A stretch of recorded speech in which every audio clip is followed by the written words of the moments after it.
Hi, everybody. Welcome.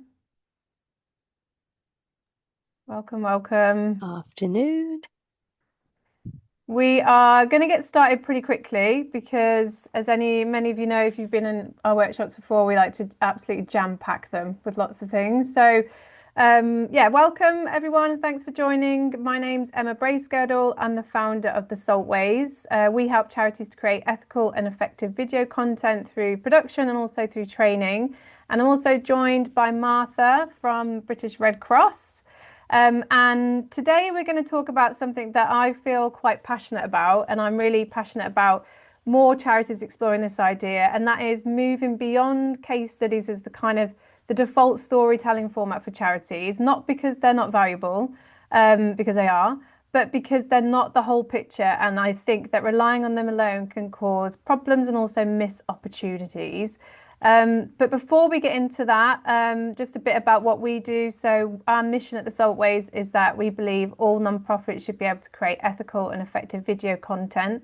And that is why we create content ethically, but that's also why we run free sessions like this, because we want all charities of all sizes to be able to do that in a meaningful way. And before we get into the details of today, I'm just going to show you a really short video about the work that we do.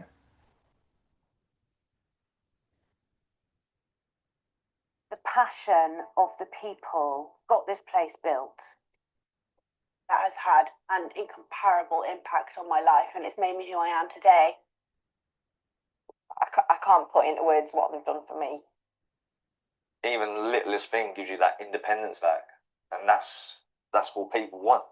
I want to help the next generation, so leaving a gift in my will can do that. I'm going to be changing the way that people are seen in society. How are you? Yeah. Speaking to someone's hard, but once you start, you'll get everything off your chest and you'll feel free again. This was the one thing that really helped me cope with life and start seeing a brighter future. What ended up being an amazing gift for us all is it gave us this determination to get out and make lots of memories together. Yeah, changed my life really.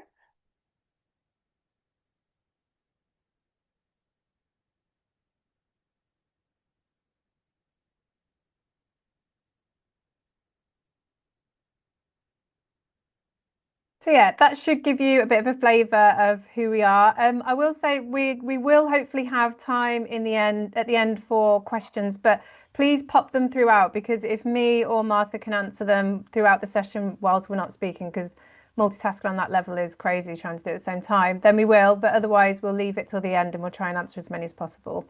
So as I said, case studies, they are great. We make a lot of them. And they're powerful, and it's a real person, a real story, real transformation. And when they're done well, they're really moving and they convert, they can raise money, raise awareness. But, and there's a but, when case studies are your only format, you do end up leaning heavily on a small group of people. And that group of people might change as your charity goes on, but they are often the most vulnerable people that your charity works with. And there's also a lot of weight on staff then to be constantly finding contributors and going through consent processes to create ethical content. So there is this burden on the staff and your contributors if you are relying on just case studies. On top of that, your supporters only really get a narrow view. So they only really see sort of the outcomes, not the day-to-day work of what you do, or the expertise that you have, or the community that you've built. So it's kind of you're showing them just one aspect of the work and the impact that you have. And strategically, it's just not a sustainable content plan to rely on one format, especially if you work in an organization where creating case studies is difficult. So yeah, we encourage you to kind of think, what else could we be creating beyond this? And then why? So why diversify? Why does it actually matter to be beyond the ethical argument? Because authenticity wins on social media, like more than ever, I think, at the moment. Polished produced content is being outperformed by real and scripted moments. Diverse content builds trust over time, so people get to know you, not just know of you. So showing them a wide range of the work that you do and kind of behind the scenes content. It positions you as experts and thought leaders in your field. and it gives you more authority if you're showing, again, more of the why and the how. And it's sustainable, so you're not constantly hunting for one person willing to go on camera and share their most difficult moment. You're actually able to create different forms of content. And then just widens your potential audiences. So different content styles will reach different audiences, and different people consume different types of content. And I think by providing that you are going to give people different, you are going to reach different demographics and different potential audiences. So what I'm going to do is talk to you through like some different formats and what this looks like in practice. So I'm going to talk a little bit, then I'm going to show you an example, just so you can get some ideas, some inspiration of different kinds of content that isn't case study based. So the first format I want you to think about is behind the scenes content. So this might be a day in the life of a team member. What does your office actually look like at 9 a.m.? What happens when you're setting up for an event? Who makes the tea? This kind of content is low effort to produce and incredibly high performing because people are nosy in the best way possible and they want to feel like insiders. It's also really great to send to potential major donors to kind of make them feel special. We want to show you what happens behind the scenes. It helps you to be transparent and build trust. And I think in the sector at the moment, that's massively important. And it's much easier to coordinate than a full day of filming, getting consent and supporting someone to tell their story. You could do, meet the team. So just walking around the office saying, can you tell me your name? What do you do here? What impact does our work have? And also another, I feel like a missed trick is if you are a local charity, talking about your local area, and it could just be something like, here's the team's top tips for weekends activities with kids, if you're a children's charity.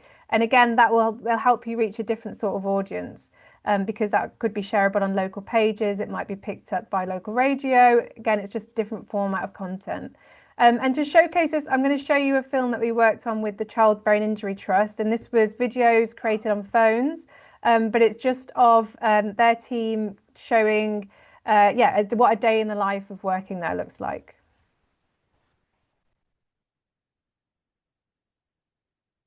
Morning, my name's Emma and I'm the ABI coordinator for the Child Brain Injury Trust. So today I'm off to the Leeds General Infirmary Hospital where I'm meeting Mum and the little boy this morning. You are a star? Why are you a star, Atticus? Because I play with a half leader. Good morning, everybody. My name's Sharon. I'm an acquired brain injury coordinator working for the Child Brain Injury Trust. An early start for me. I'm en route to one of the carer community support hubs that I host. We're all set up for our craft activities. We've got some jewellery making. Therapy with Izzy and Dolly the horse. My name's Sam.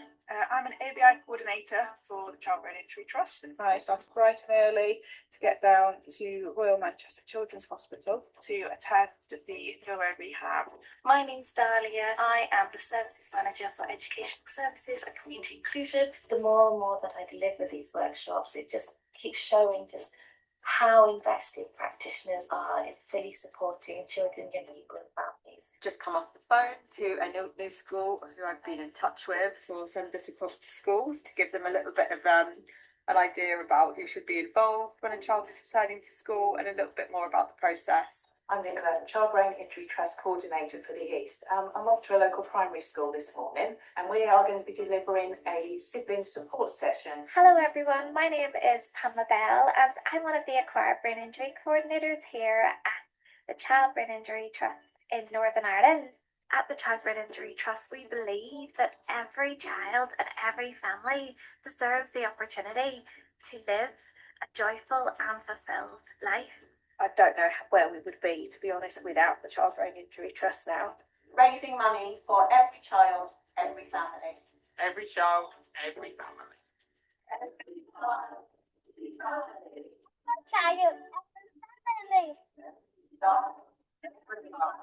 Every child, every family. Every child, every family. Every child, every family. Every child, every family.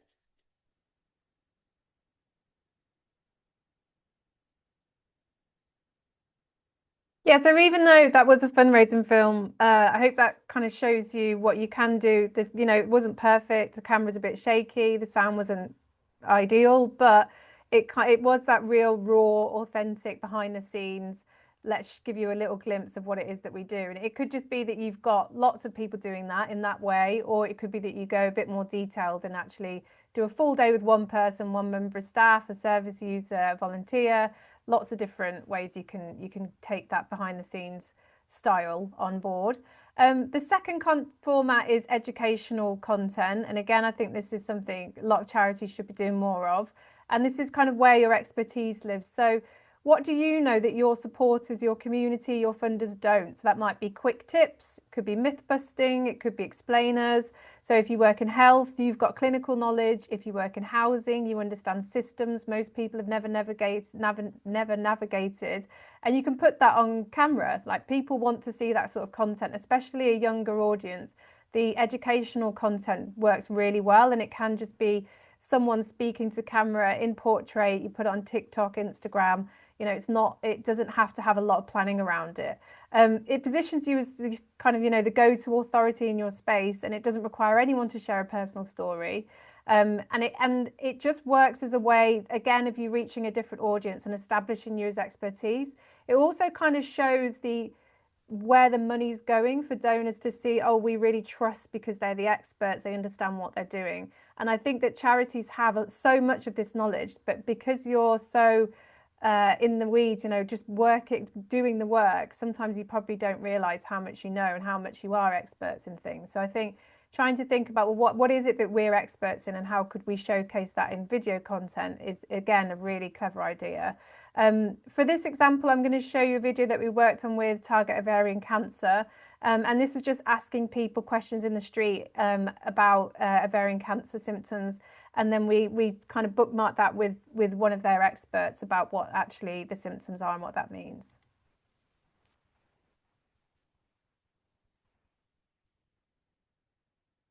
Do you know the signs of ovarian cancer? Do you know the symptoms? No. Perhaps it would affect the menstrual cycle, abnormal bleeding. I don't know. Beyond that, no. Not going to pretend I do. No. Four main symptoms of ovarian cancer are persistent bloating, always feeling full or having no appetite, pelvic and abdominal pain, and needing to wee more often. We would encourage you to go to the doctors if you experience any of the four main symptoms and they are persistent. And we'd really recommend that they actually ask, could this be ovarian cancer? Because we can't assume that the GP will automatically consider it. I know of women who not being able to diagnose it early enough, and I know the impact of that. So it's really important that we all talk about it in the way that you're doing. Know your O's, target ovarian cancer.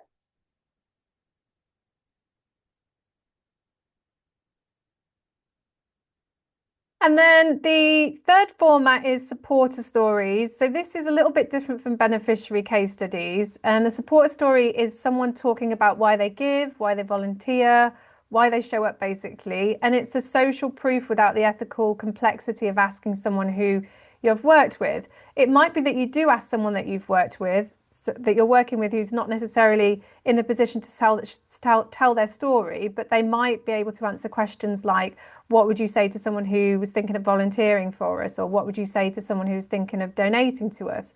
It widens your storytelling pool enormously, and it often prompts other supporters to come forward. It's particularly powerful for legacy content or corporate fundraising. And to showcase this one, I'm going to show you a film that we worked on with Look Good, Feel Better. And this was for corporate fundraising. As you can see, it's an interview with a corporate who supports the charity, but then also some of their beneficiaries reacting and talking about what that support means to them.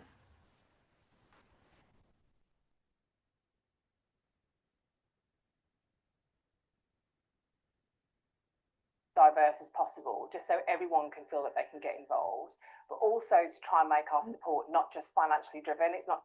Sorry, take that back to the top. It's quite confronting when you start to look sick from cancer, and Look Good, Feel Better is there to be able to provide support to people who are going through that part of their journey. But we've been in a position to help Look Good Feel Better now for a number of years, and I'm really, really proud of that. Actually being needed and providing something to somebody in need is hugely rewarding. And when you meet with a beneficiary, you understand the significant impact the support that you had given gave that person on a personal level. It really motivates you to want to do more and more and more.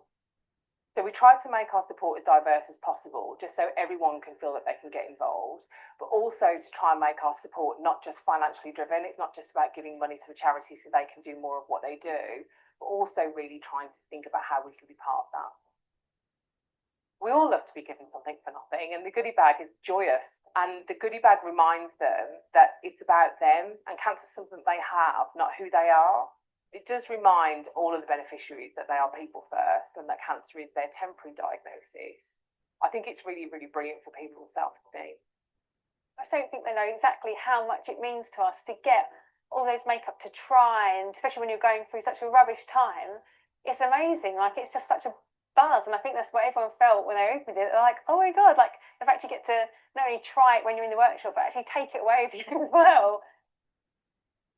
I think it's important that as many beauty brands as possible get involved with Look Good Feel Better and to try and give as much as they can back. These are our customers.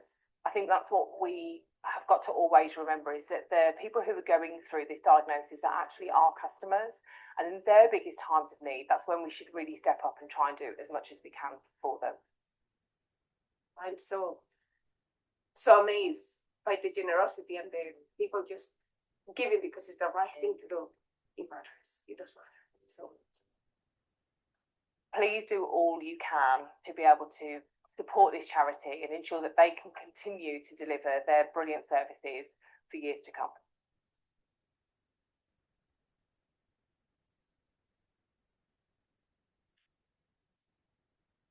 Yeah, so I think that it's sometimes an easier ask to ask your supporters to talk about what it is that they love about you than it is to actually ask case studies, basically a case study ask.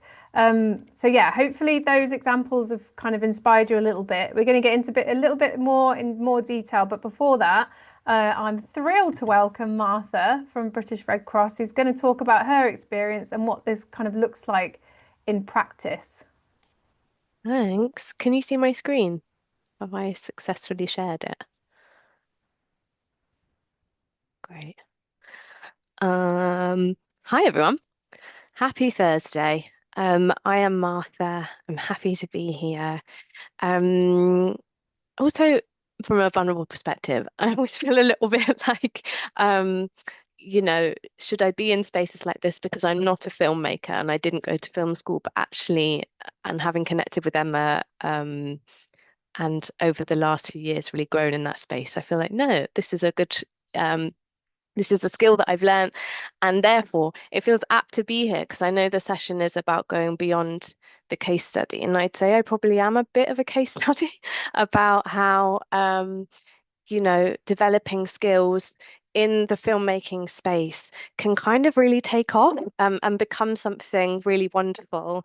And so I thought I would spend a little bit of time kind of going through my journey with it as someone who had no blooming idea about the tech of it all, and kind of how to make something like that, but how kind of 6 years on, I feel like I really am able to make content that resonates and that has heart and that is sentimental and that makes people feel something. And if I can do that, you 100% can. So I will start. I'll just pause that for a minute, but I will start with my journey into this. As the slide is named, an accidental filmmaker. That is what I am. But basically, COVID happened, and like for many of us, I was still working, but I had a lot more time on my hands. I don't have children or anything, so and I was really bored. So I thought, what shall I do about this? And it was a year, 2020 was a year where in my family there was lots of big birthdays going on. And obviously, like many of us, we were kind of not allowed to see each other. And so I kind of thought, how can I feel connected and do something really special to mark these occasions for my loved ones? And I started exploring iMovie. That was this app that I'd always had on my phone. It was free and I didn't know what it was. So I opened it, and I realized that actually I could kind of put photos into this thing and create something animated that feels quite special. And I started doing that for people's birthdays in my family. And then I'm also, so my background is fundraising. So I was a face-to-face fundraiser for many years. But before that, I had quite a lot of experience in therapy, so therapeutic training. Working in music therapy as well. So kind of I'm quite a creative person, I would say. But during COVID, I led on the wellbeing strategy at the British Red Cross of a way to kind of keep us all sane, because we were quite pivotal in sort of needing to respond a lot across the UK. But obviously, in terms of looking after our people, that was really a priority. So I thought, right, I'm going to take this newfound hobby of making films and just dabble, just experiment and make something about well-being. Don't laugh. This is the intro of what it was. This is actually the second round, which was a leadership special.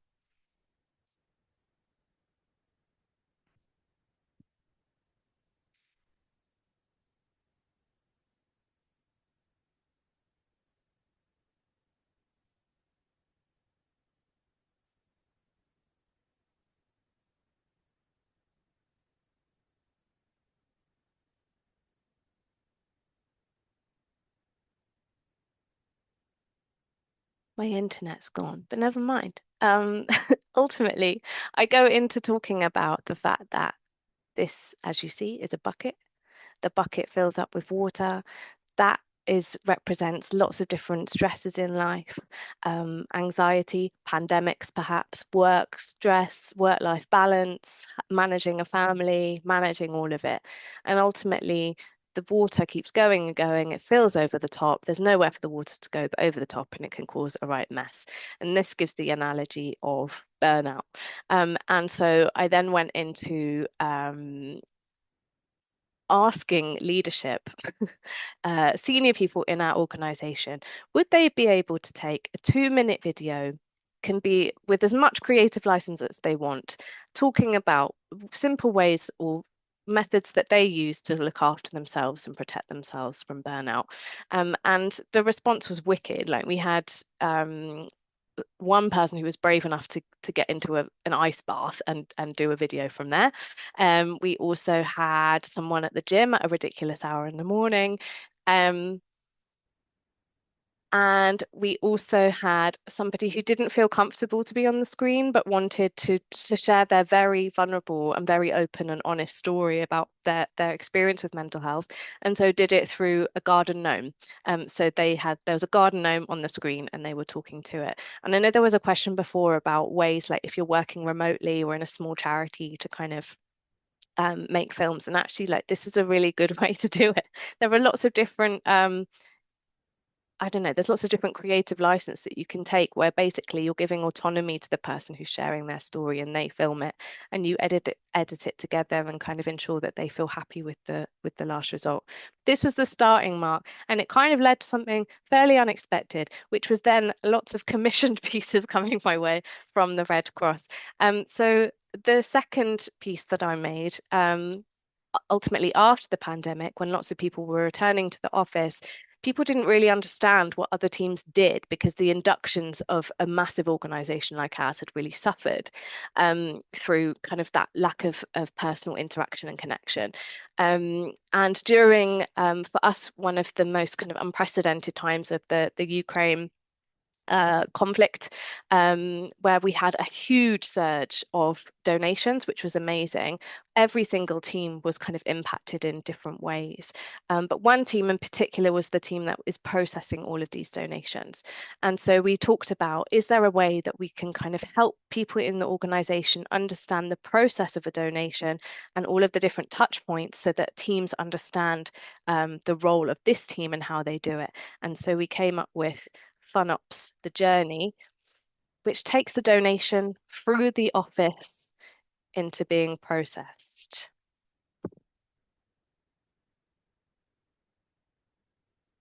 Martha, I'm not sure if it's meant to have sound, but can't hear it at the moment. Oh no, did you hear the last one? No, I don't think that one had it either. Oh, all right. I'm going to start again.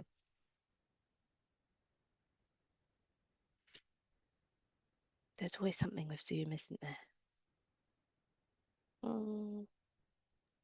It's the joys of technology. It is, isn't it? While you're doing that, I'll just answer a question that's come up about the Vox Pop style video that we did for Target Very Cancer. And that's from Mike, and he asked how many people on average would it take to get enough to agree to be part of the video. So I would say with like a 2-minute video like that, we'd probably ask around 20 people, and we might get say 6 or 7 that say yes to it. So if you are going to do that kind of content, you do need to like give yourself a good day of filming to be able to do it. You might be really lucky and get a few people straight away, but yeah, I think it does take a long time, especially once you explain the consent and getting them to actually understand what it is the video is being used for, where it's going to be used, get them to sign the form and then ask the questions. It can be quite a bit of, yeah, a good chunk of time. And then someone else asked if there'd be a recording of this session sent out afterwards. Yes, there will.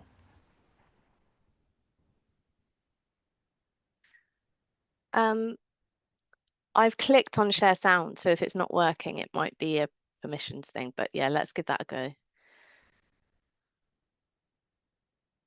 You hear that?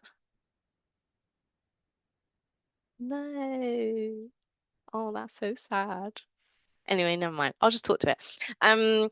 So yeah, this is a mini trailer of the version of fundraising operations, the journey. And as I said, it takes a donation through the office, through the different kind of ports of call that help people understand ultimately like quite complicated information.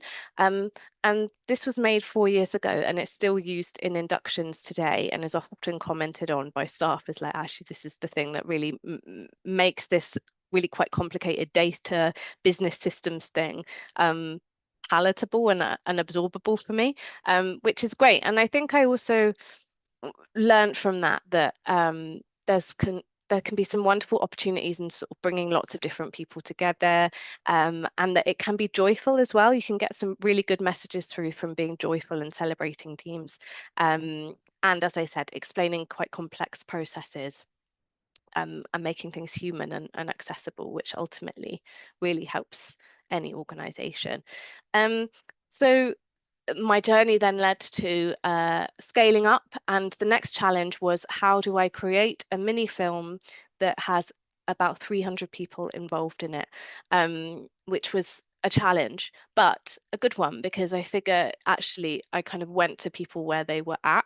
So we utilized things like this, like people being on Zoom, as well as people in the office, to celebrate a new directorate forming at the Red Cross. And we wanted to get as many people on screen as possible to do that. And again, it was really basic. We didn't do much talking. It was about the music. It's about celebrating, which is why it's sad that the sound isn't working. But you know, I can't help that at the moment, I'm afraid. But yeah, so this is that.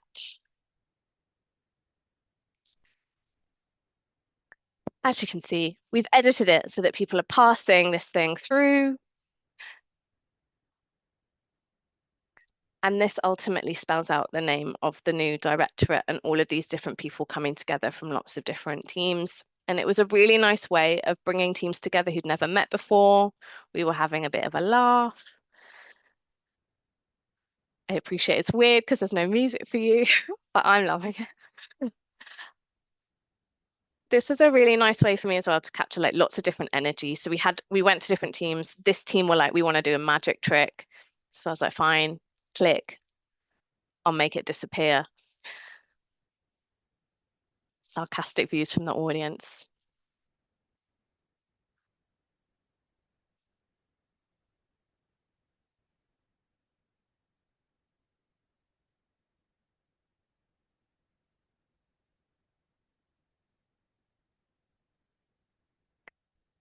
So yeah, that is that.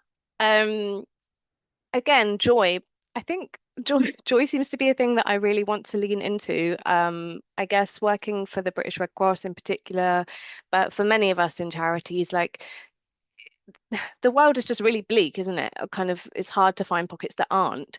And so I think for me, like finding moments that we can celebrate, and I guess I'm aware that from this perspective, it's about internal and it's about our people and stuff, but there are ways that you can emulate this within like an external fundraising perspective. But I really like to lean into the kind of pedagogy of like hope and joy and celebration, because I think we need it as human beings. And I think also you can really get some like sentimental, heartfelt feelings to people, which I personally, as a consumer and a human, love. Um, so the final kind of example, and I guess again, shame that I don't have music, but this again, so each year I'm kind of scaling up. So this was to do with a big conference across the Red Cross movement, and it was really to do with some senior leadership came to me and said that we want to have a moment at this conference where people who do a lot of the hard work, but behind the scenes, feel closer to our work and feel closer to what this is all about. And immediately I kind of had this sense of like, okay, so the big picture of it all, what can we do? And just a really simple thing there is like picture, the word picture, let's spell out the word picture, letter P. And then I went to different stakeholders and said, okay, talk to me about something beginning with P that you have seen in your work on the ground, on the front line of the Red Cross that you can kind of talk to.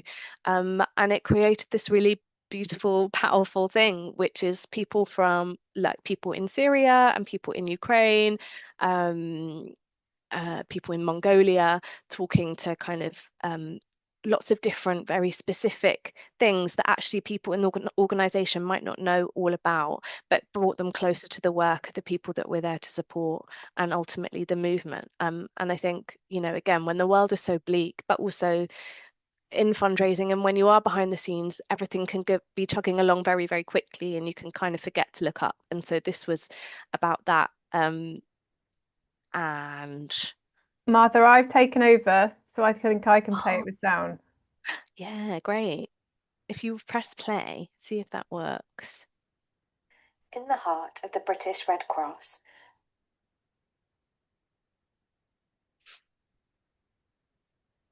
I did just hear that. Kind of did, and it didn't like it.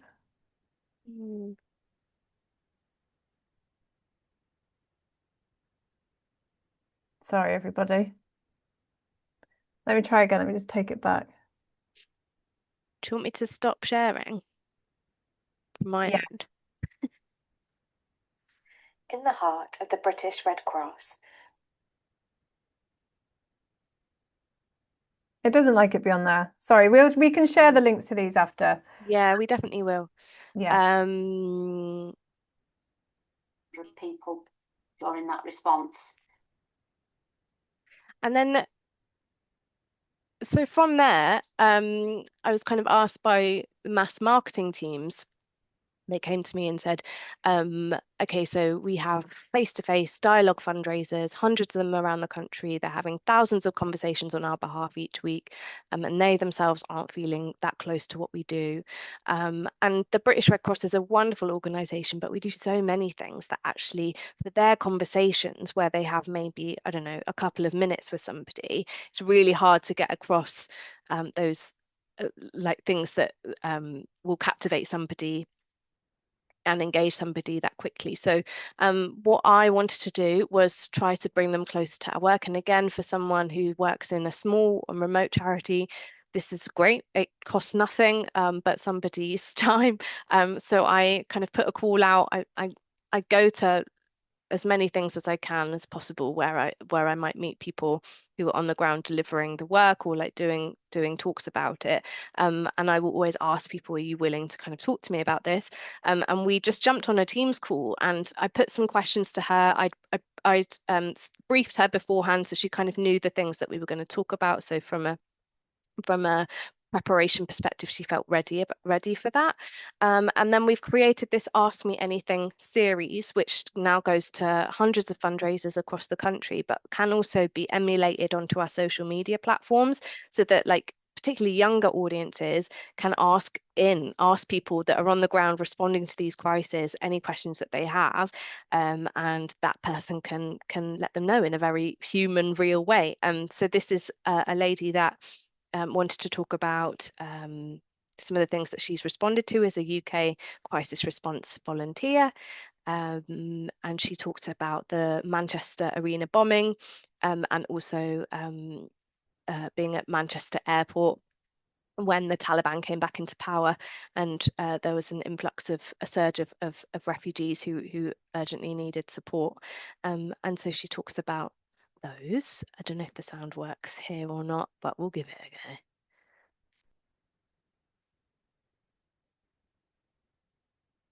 No. You can read the subtitles though.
So that is something that we recorded on a Teams call, and then I downloaded it, I edited it on my phone. I do everything on here because I like it. I know that people can do it on their computers and on bigger screens, but I just kind of like to have it all at my fingertips. But as you can see, it's like a really simple thing, and Ask Me Anything is a well-known, thing. It happens on social media a lot, but to emulate that and cultivate these stories is just a really simple but effective way of, one, engaging lots of fundraisers, but two, also engaging your audiences. And I think it feels really, it's real because it is real. And I think people are really craving that. I know authentic is in itself becoming a buzzword, but I think people really are craving these authentic experiences, particularly because of things like AI. And AI is great, but for this, I think you can really get a lot of impact from something small, can come a lot. I think my main takeaways and the things that I try to keep at the forefront of it, is safety. I guess from a therapeutic background, I'm kind of clued up on trauma-informed processes. I think that's why I try to weave in joy so that we don't hang about on the other stuff, but actually, like, often when you build trust, and trust is the key, people feel comfortable to talk to you about things. I think it's really important to create that safe space, but to also ensure that people, that from the get-go, the first thing that you're asking is, what is the story that you want to tell, and what do you feel comfortable to tell, and what don't you, and establishing those boundaries. And even if they've talked to you about something, checking in again and check in a third time to ensure that they are comfortable with that, because the last thing that we want to do is risk re-traumatization. I guess also from a co-production perspective, there's such beauty in like sharing something with the world and then telling that person who's shared the story the impact that that has had. It takes you 2 minutes of your time, but it really does close the loop on someone's experience, and that can be a really healing thing. So that's definitely an important thing to do. And yeah, I think just ensuring that that person is part of the process, even with things like that new directorate video where I got so many people on screen. There were people that, you know, it's not just about being like, okay guys, I want you to stand over here and do this thing. It is about ensuring that people are doing something that they're comfortable with. If people want to be on the screen and not talk and do something for a single second, that there is a way of making that happen, and that is a way of making that person feel included. It's just about thinking outside the box, I think. But yeah, I hope that's helpful. I'm really sorry that the sound didn't work. But yeah, hopefully you've got the gist. Yeah, thanks, Martha. And I think that's a really important point as well, that even though we are saying that to create content that is outside case studies, it doesn't mean that you can just not think about the ethical side of things as well, because even though the contribution is maybe not as potentially re-traumatizing, it's still important that everybody feels like they're part of the creative process and that have consented to it in a fully informed way. So I'm just going to talk a little bit about how you can build this into your culture, this sort of other approach of different types of filmmaking. So I know that a lot of you might be 1 or 2 person comms teams, or you're wearing the comms hat alongside fundraising, finance, everything else. So here's the things that can actually make a difference. So firstly is try and batch your filming. So if someone's agreeing to be on camera, get 3 or 4 pieces of content in one session. So think about, even if it is that you are creating a traditional case study style of video, ask them as well, what would you say to someone who is thinking of volunteering? Ask them to describe your charity in 3 sentences. Ask them about donations. So think about, don't just go there with one thing. Think about all the different other types of content you could be creating. If you're interviewing someone and it's more of an expert piece to camera, you can still ask them emotive questions as well, because they are still humans. So yeah, think about batching your filming, and then keep a running ideas list. So even if it's just notes on your phone, the best ideas will come at random moments. For me, it's usually a dog walk, hence the dog on this slide.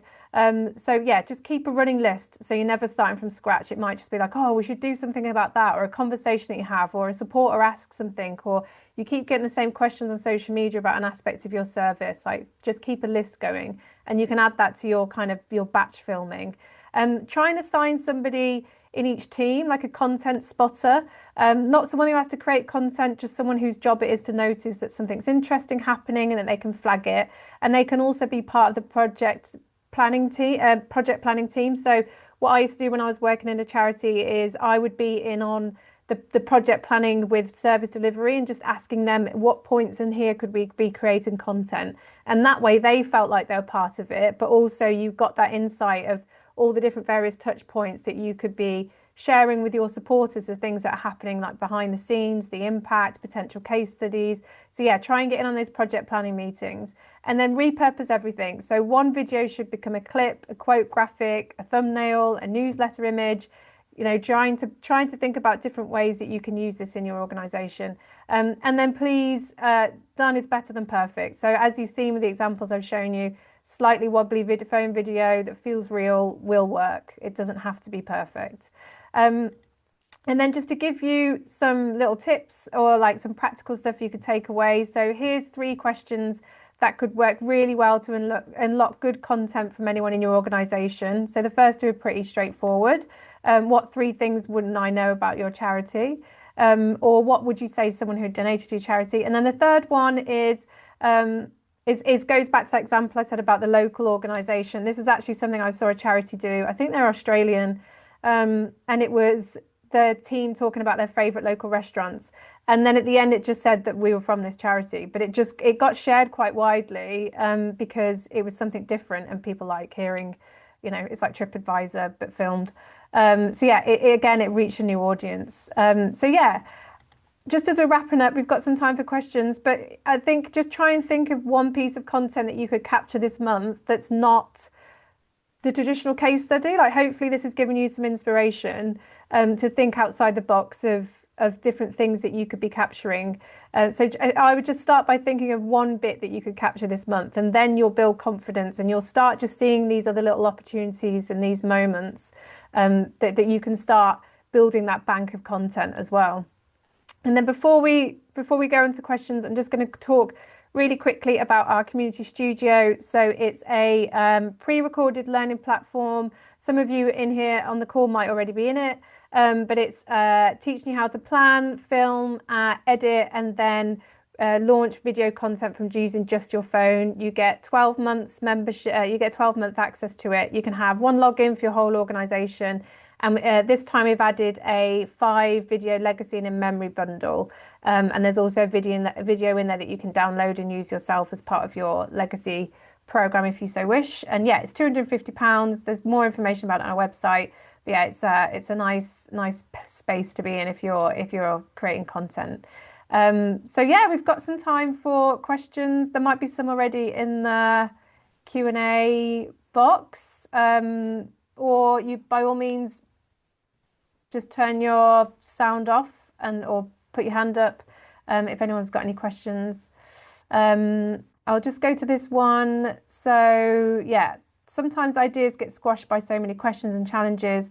What advice do you have working with colleagues, from colleagues who are tentative about videos, sometimes something new for them, or you're scared about things like consent, whether videos end up being on screen, etc. Did you want to answer that one, Martha? Yeah, I was just typing some things in there. So for me, I think I always do like a private screening before. So for any participant that I've filmed, I will either sit down with them or I will send the thing to them. I think it's really important, and I know often we're all working to deadlines, but to try and create space and time for that person to absorb it and to think on it, like, am I happy with this going out? But then like it needs to be an open loop. Do you know what I mean? It needs to, you can't just then be like, okay, well, it's out there. It's about checking back in with that person, letting them know that the impact it's had, like sharing nice feedback from that maybe you've heard about it, or supporters writing in to say, oh, that was really great, or that made me feel blah blah blah, like sharing that in with them, but then also checking back in, like, is this still okay? And I know sometimes that from a feasibility perspective it isn't the most easiest way, but I think it's the safest way. So yeah. And I will say I haven't always done that as well. Like I haven't always fed back to people or kept people in the loop, and I've learned that that wasn't the best way. So yeah, that's what I've got to say.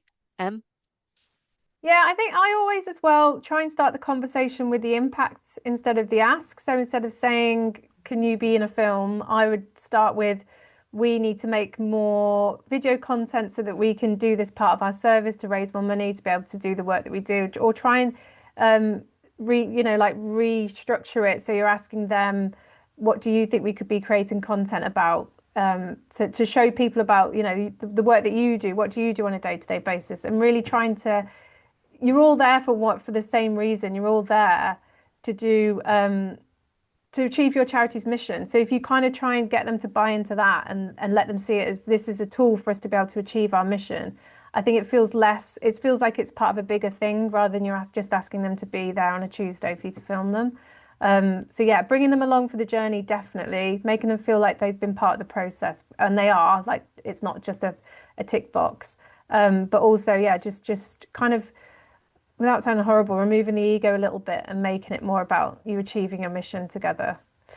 Somebody else has asked, Bethan has asked, currently looking at building our ethical storytelling framework where I work. Do you have any tips for building organisational habits around consent where it's not something that has been automatically done in the past? E.g. thinking just because a name is removed because it means it's anonymous. We have done we did a workshop on this around ethical filmmaking. So it's on our YouTube channel, which you can watch. It's like an hour long and it goes through like basically, yeah, the stages of ethical filmmaking. I mean, I think it's a big thing. It's a big topic. I would always encourage you to co-create as much of that as you can. So if you are coming up with a framework or stages, definitely bring in people with lived experience who can talk about maybe the experiences they've had or how they can how they could help shape that, and just try and make it as relevant to your organization as possible. Like it can't just be a one size fits all. But yeah, hopefully that video will give you a good head start on that. Have you got anything to add to that, Yeah, I Martha? was just thinking like that's definitely a first place that I would go. I think also so I have a background in co-production as well, and I think that can be really useful if you look at things like the co-production ladder and meaningful involvement. There's some quite good, I think the language there is really accessible and whilst that's not necessarily specifically about film, it is about the involvement of people talking about their stories and language to use there and in terms of doing with rather than doing to and like those different perspectives. So I would check that out as well because I found that really insightful. Great, thank you, Martha. And then Ryan asked is how do you feel this sort of content could translate into direct mail, if at all? Uh, I think it works really well. I don't, so I've done this before at charity I worked with, and it was like a meet the team sort of style direct mail. And then there was a QR code that you could scan, and then you watched the video of their like a day in their life. And it was written from them to the potential supporter. It did really well. It performed really well with donors who had given before. So it wasn't necessarily as good as a acquisition campaign, but definitely for kind of showing current supporters, potential major donors, potential legacy givers, where their money goes behind the scenes a little bit. I think it's a really effective way to do that, especially like accompanying it with like postcards or yeah, like a picture with a scanned QR code. I think it works really well. Or even that expert stuff as well. I think again, it can, if you send out a direct mail and it's more like, so take the target ovarian cancer example. If it was how to spot, what are the 4 symptoms of ovarian cancer, you could still turn that into a fundraising ask if you just then brought the person in and then nurtured that relationship. So I think again, it can be a way that feels less pushy as well as a fundraising tool. If you're giving information rather than asking, it feels like they're already kind of getting value there from people. Yeah. Did you want to add anything to that, Martha? Have you ever used it for direct mail? We have, as you touched on, so we did like a supporter celebration week where we would send postcards, and I think that's when we tapped into that part of the film as well, filmmaking as well, and that was received really nicely actually, just kind of showing where the money's gone. And I think recently we've also tried to do it when there's been like emergencies like Hurricane Melissa, to have like kind of little like 30-second snippets that we can kind of insert there.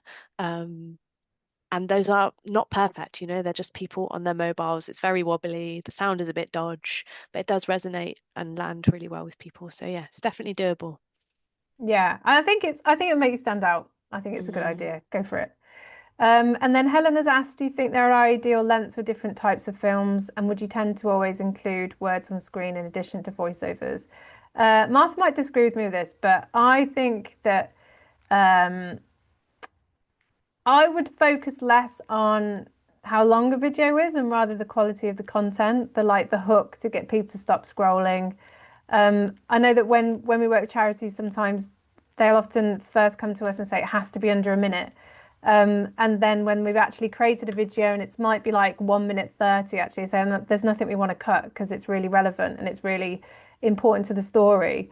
So I think, yes, you don't want to be putting something on social media that's 8 minutes long, but focus more on how engaging it is and the quality of it rather than trying to obsess about how long it is, because you could watch a 10-second video that's really boring and you stop watching it in 2 seconds, or you could watch a 4 minute one that like you're hooked to for the whole time because it's really engaging.